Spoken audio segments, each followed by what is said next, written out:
Jacque Smidt, and I was born in Rochester, Minnesota. It's where all my family is, about 5 generations back.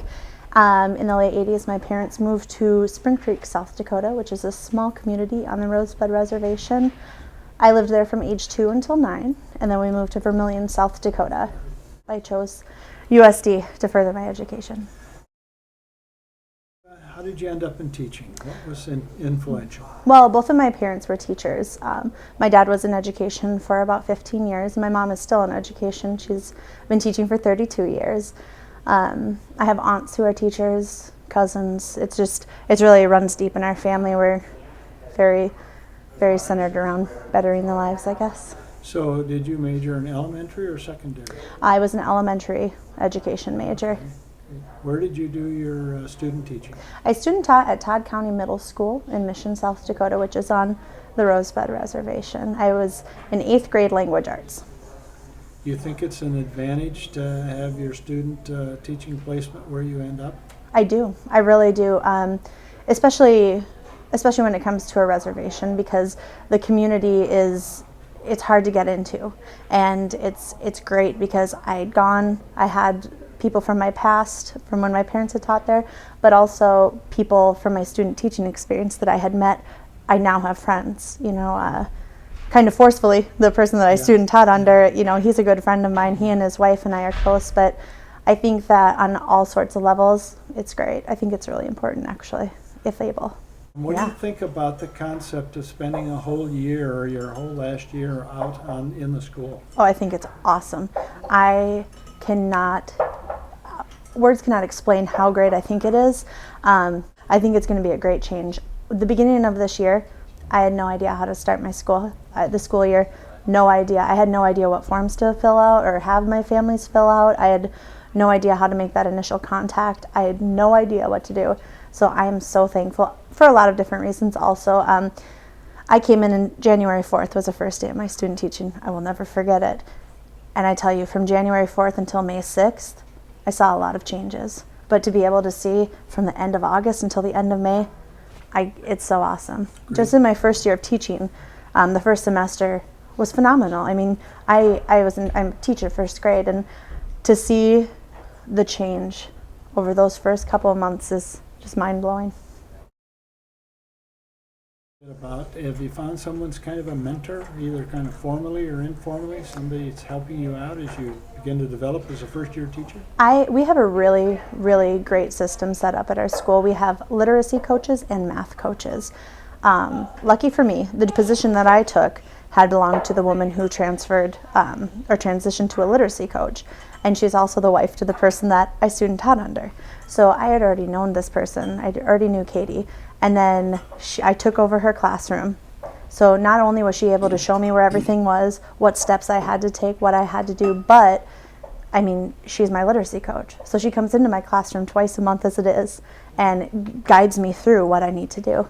And other than Katie, I go to my mom for a lot. Like I said earlier, she's been teaching for 32 years. She's taught on the reservation. She's taught in high needs schools and also in schools that aren't so high needs. So she has a lot of help. There has been a lot of help to me. But between she and Katie, I don't know where I'd be without either of them. I really don't. I think that naturally you'll pick up, if you're open to it, you will naturally pick up a mentor. Kind of describe the community. I know West River, East River are different. The community is great where we live. The Lakota families are very based on, everything circles around family. And everyone is family. They say we are all related, and everyone really is, whether it's friendship or, bloodlines. The community, there's a lot to do. There's powwows, there are flea markets, there are art sales. You're really never lacking for something to do. Family nights up at St. Igleshka University, which is like a really big part of the community as well. So, like I said, there's really never a dull moment. If you don't allow a dull moment, it won't happen.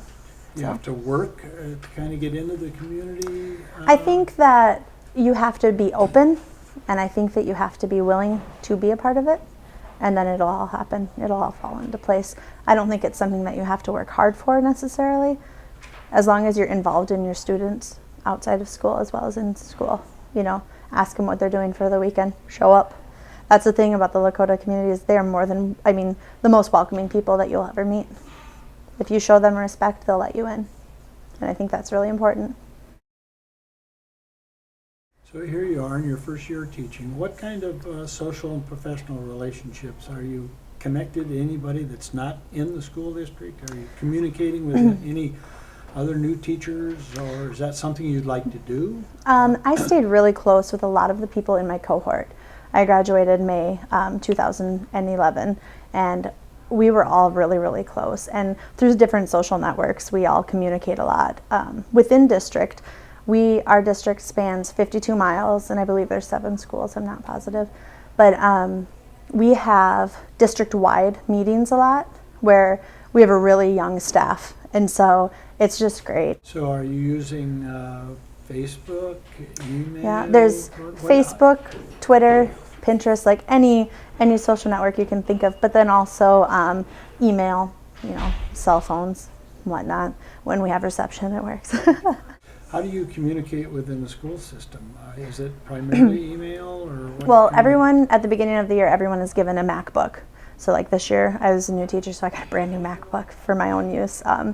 If and when I were to leave, I'd have to turn it in. But we use iChat within the school. We have our own email system. There's Infinite Campus for school announcements and stuff. So. Let's talk a little bit about your preparation at USD. You just mentioned how you need to communicate what you need to do in the school system. Were you ready to do that? Do you need more training and preparation on the tech side? What's your sense? Not so much on the tech side. I think overall, I really cheated myself out of what I could have had. I think that USD, the School of Education, has an amazing program, and I think that if you're willing to do all the work, I can't imagine a better place to go. I, however, cheated myself out. I worked too many hours. I had too much fun on the, I didn't get everything that I could have gotten. Could have taken more advantage. I could have, and I should have, and when I go back for grad school, I will. You're in your first year. What kind of needs do you have at this point as a teacher? What kind of support are you looking for? Looking to the university for any kind of support or things that you need? Are you getting that from other teachers? Or I contact Donna Tucker quite a bit, just with any questions, whether it's about loan forgiveness or what am I doing. The ladies in the office at the School of Ed have been so great. Kathy, Shelley, Donna, and I have gone to them a couple of times. Being reconnected with Marilyn through the GoTeach program, has been really helpful as well, just to have that person, remember that I can go to her for things. I've stayed in contact with a couple of my professors, and I've asked them, one of which actually retired. I've actually emailed back and forth with her for different ideas for like children's literature and stuff like that. It's amazing what a small, tight community the School of Education has and how well they stay in contact. Tell about the culture. What kinds of things have been important for you to try to understand in terms of the culture that you find? Well, every day is different, no matter where you teach, but it's very important to understand the importance of family. And like I said earlier, everyone is related in every way. And I think one of the hardest things for me at first was understanding that. Are you able to get to know the families? Yeah, definitely. And is that important to understand? Oh, it's so where important. Kids are? Where kids come from. Right. I mean, I have kids who bus in from 30 minutes away every day. So I made it a point to look up their information, and I went and I found each one of their homes, because I want to know where my kids are coming from, who they're coming from. We have family nights without great attendance because there's not the transportation. There's no public transportation whatsoever. Depending on the time of the month, they might not have money for gas if they do in fact own a vehicle. And so having that family contact is very difficult at times, also with cellular phones being cut off and whatnot. So you have to work at that. That has been my biggest challenge, I would say, is keeping that family contact strong. And so I did do that within my first month. I was getting really frustrated because there are 2 families I just could not get a hold of anyone. And so I just decided one day, I wrote down all the addresses and I went and I found them.